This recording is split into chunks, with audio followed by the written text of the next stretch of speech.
Il est tout seul? Il est tout seul, non, ils sont deux. Ah oui, mais en général, ça marche par grand groupe, ça. Oui. Ça peut aller jusqu'à 30-40 individus. Retour aux sources pour Claudane Gauthier. Dans les années 90, la spécialiste des lémuriens a vécu plusieurs mois dans le parc Andasibe pour comprendre ces singes qu'on ne trouve qu'à Madagascar.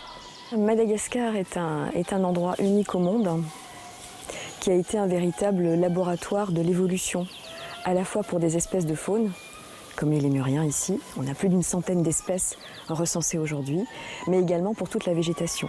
Les espèces, quand on dit endémiques, ici à Madagascar, ça veut dire qu'on ne les trouve nulle part ailleurs sur la planète. C'est le cas de 90% des espèces animales et végétales qu'on rencontre ici.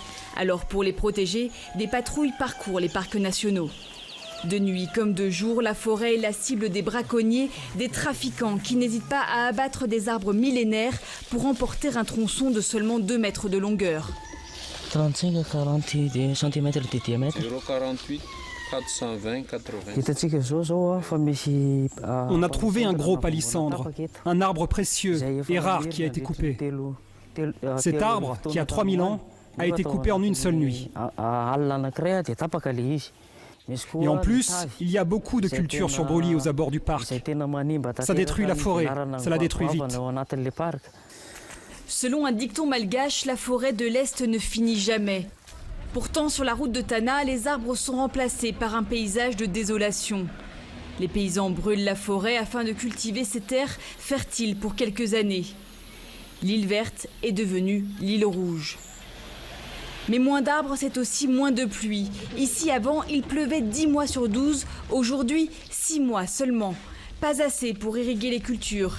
Alors on coupe, encore et toujours. On coupe les arbres tout le temps pour survivre. On n'a pas le choix, la terre n'est plus fertile.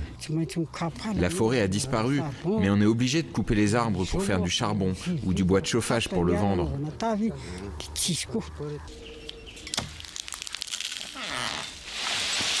Interdire ne suffit pas, il faut proposer des alternatives, comme la plantation d'eucalyptus destinée à la coupe, mais aussi sensibiliser. La solution pour préserver ce patrimoine, c'est vraiment l'implication de tout le monde. Je dis tout le monde, de la communauté aux chercheurs, aux hôteliers, aux guides, aux gestionnaires du parc, au gouvernement. Autrement, s'il n'y a pas cette cohésion, disons, ce serait impossible de conserver d'une manière durable l'air protégé. Ici, 9 habitants sur 10 vivent sous le seuil de pauvreté. Alors il faut développer une nouvelle économie autour de cette biodiversité extraordinaire. Car si rien n'est fait, selon le dernier rapport du WWF, Madagascar pourrait perdre 30% de ses espèces avant la fin du siècle.